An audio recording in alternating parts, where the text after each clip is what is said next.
شکریہ ادا کیا. اب میں ان کی طرف سے ایک شکریہ کا جو اصل طریقہ ہے وہ ادا کرتا ہوں.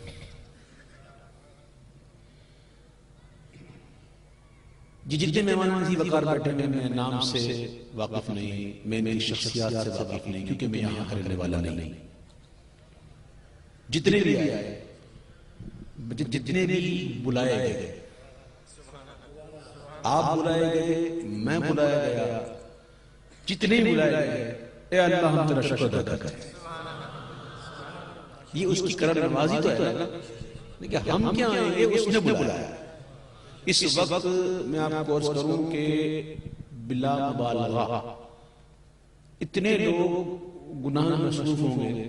کوئی فلمیں دیکھ رہا ہوگا, کوئی ڈرامے میں, کوئی گانے میں, کوئی کلموں میں, کوئی تھیٹر میں, کوئی کدھر ہوگا, کوئی کدھر ہوگا. مجھے بتاؤ کیا اللہ کا ہم پر کرم نہیں کہ اس نے ہم تمام کو ان خرافات سے بچا لیا اور اپنے محبوب کے ذکر کی محفل میں بٹھا دیا؟ یہ اس کا کرم نہیں. کرم کسے کہتے ہیں؟ کرم کوئی ایسی چیز تو نہیں نا جو پلیٹ میں رکھ کے دکھائی جائے گی یہ کرم. یہ کرم نے تو کیا. آپ کو پتا ہی محفلیں جو ہم اس وقت محفل میں موجود ہیں, یہ کون سی محفل ہے پتا ہے آپ کو؟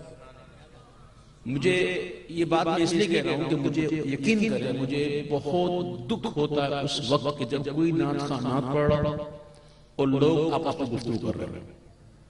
مجھے اتنا دل جلتا ہے. میں کیا ہوں, میری اوقات کیا ہے, وہ اس قدری کیا ہے. حضور کی نعتیں پڑھتا ہے تو مشہور ہو گیا, لوگ پیار کرتے ہیں. میری اپنی کوئی اوقات نہیں. جب حضور کا ذکر ہو رہا صلی اللہ علیہ وسلم, سما تمام ذکر ختم.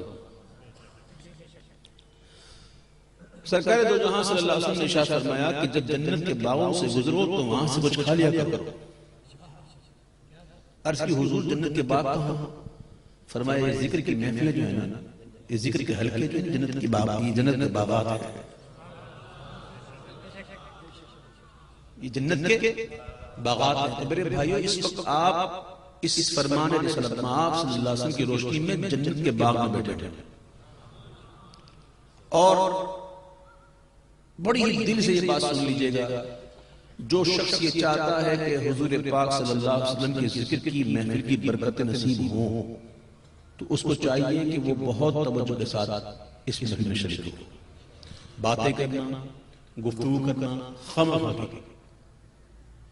یہ آپ یقین کریں کہ میں سمجھانے کے لیے عرض کروں, اپنا کوئی محبوب جس سے ہم بہت پیار کرتے ہیں, جو ہمیں بہت عزیز ہو, ایک شخص آئے اور اسی محبوب کی تعریف شروع کر دے تو ہم کو اچھا لگے گا, اور بیچ میں کوئی مخل ہو جائے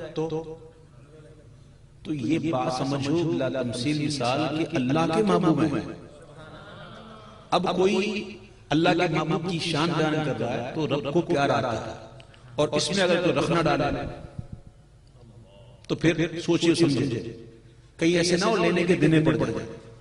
لہذا یہ محفلیں تو اٹینڈ کرتے ہیں لیکن محفل کے آداب کو بھی سمجھو. خدا کی قسم میں نے حدیث میں ایک کتاب پڑھا ہے کہ سرکار دو جہاں صلی اللہ علیہ وسلم کی وصال ظاہری کے بعد جب آپ کا وصال ہو گیا, اس کے بعد جب کبھی صحابہ کرام یا تابعین یا تبع تابعین کے سامنے حضور پاک صلی اللہ علیہ وسلم کا نام مبارک ہوتا اور آپ کا ذکر ہوتا تو غایت تعظیم سے ان کے جسم کے رونگٹے کھڑے ہو جاتے.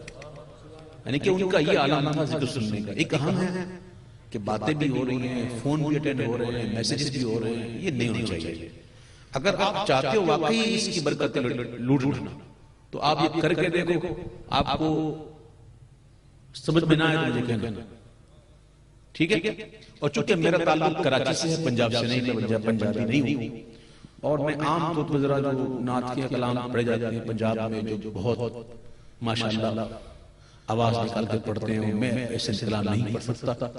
میرے کلام ذرا سلجھے ہوئے ہوتے ہیں اور بعض ہوتے ہیں جھومنے والے, لیکن ایک حد تک. تو اس کو محسوس نہ کیجیے گا, بلکہ جو پڑھ رہا ہوں اس کو سنیے گا. انشاءاللہ میں جو پڑھوں گا اللہ نے چاہا اس کے پیارے حبیب کی صدقے میں تو کوئی شرعی غلطی نہیں ہوگی, کیونکہ میں بزرگوں کے کلام میں رہتا ہوں اور کلام جب بھی پڑھتا ہوں تو دیکھ کے سوچ کے سمجھ کے پڑھتا ہوں کہ آیا اس میں کوئی شرعی غلطی تو نہیں, کیونکہ یہ نعت کا معاملہ ہے. ٹھیک ہے، امید ہے کہ میری بات آپ نے سنی ہوگی اور سمجھنے کی کوشش بھی کی ہوگی۔ اللہ تعالیٰ مجھے اور آپ کو عمل کی توفیق عطا فرمائے۔